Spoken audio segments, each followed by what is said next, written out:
يسر ويسعد قناة محب نور النبي صلى عليه اللهم صل وسلم عليه أن تقدم الشاعر الكبير عبد الله البردوني في أروع الأصوات وأروع القصائد، صوت وصورة.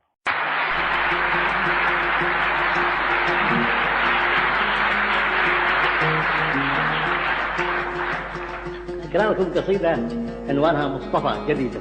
مصطفى فليقصفوا لست مقصف، وليعنفوا أنت أعنف، وليحشدوا أنت تدري إن المخيفين أغوى.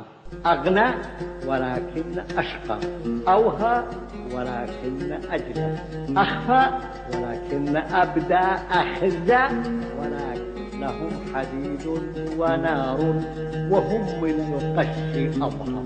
يخشون إمكان موت وأنت للموت أألف، وبالخطورات أقرب، وبالقرارات أشقر، لأنهم لهواهم وأنت بالناس أكلف. لذا تلاقي جيوشا من الخوائل مزخرف، يجزئون المجزى، يصنفون المصنف، يكثفون عليهم حراسة. أنت أكثف كفجعة الغيث تهمي، وكالبراكين تزحف، تمثال عيدا ربيعا، تمتد مشتا ومصيا، نسخا إلى كل جذر، نبضا إلى كل معزف. ما قال عنك انتظار هذا انثنى، ما قال عنك انتظار هذا انثنى أو تحرف. ما قال نجم تراح، ما قال فجر تخلف. تسابق الوقت يعيا وأنت لا تتوقف، فتسحب الشمس ذيلا وتلبس الليل معطف. أحرجت. تسابق الوقت يعيا وأنت لا تتوقف، فتسحب الشمس ذيلا وتلبس الليل معطف. أحرجت من قال ومن يقول تطرف. إن التوسط موت أقسى، وسموه ألطف لأنهم بالتله أرض، وللزيف أوصف. وعندك جبن ما فيه أجفى وأظرف، وعندك العار أزرى وجها إذا لاح أطرف.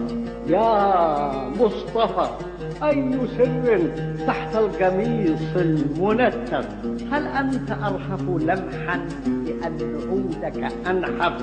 أأنت أخصب قلبا لأن بيتك أعجف؟ هل أنت أرغد حلما لأن محياك أشظف؟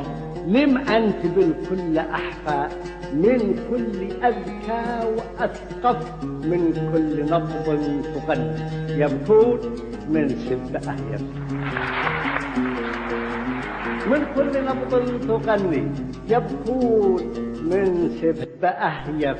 إلى المدى أنت أهدى، وبالسراديب أعرف، وبالخيارات أدرى، وللقرابات أكشف، وبالمهمات أمضى، وللملمات أحصف. فلا وراءك منح ولا أمامك مصرف، فلا من البعد تأسى ولا على القرب تأسف. لأن همك أعلى، لأن قصدك أشرف، لأن صدرك أملى، لأن جيبك أنظف. قد يقتلونك قد يكسرونك لكن تقوم أقوى، قد يكسرونك لكن تقوم أقوى وأرهف. وهل صعدت جليا إلا لترمى وتقطف؟ قد يقتلونك تأتي من آخر القتل، قد يقتلونك تأتي من آخر القتل أعصف. لأن جذرك أنمى، لأن مجراك أريف، لأن موتك أحيا من عمر مليون مترف. فليقذفوك جميعا فأنت وحدك أقذف. سيتلفون ويزكو فيك الذي ليس يتلف، لأنك الكل فردا كيفية لا تخير. يا مصطفى يا كتابا من كل قلب تألف، ويا زمانا سيأتي يبقى الزمان المزين. شكرا.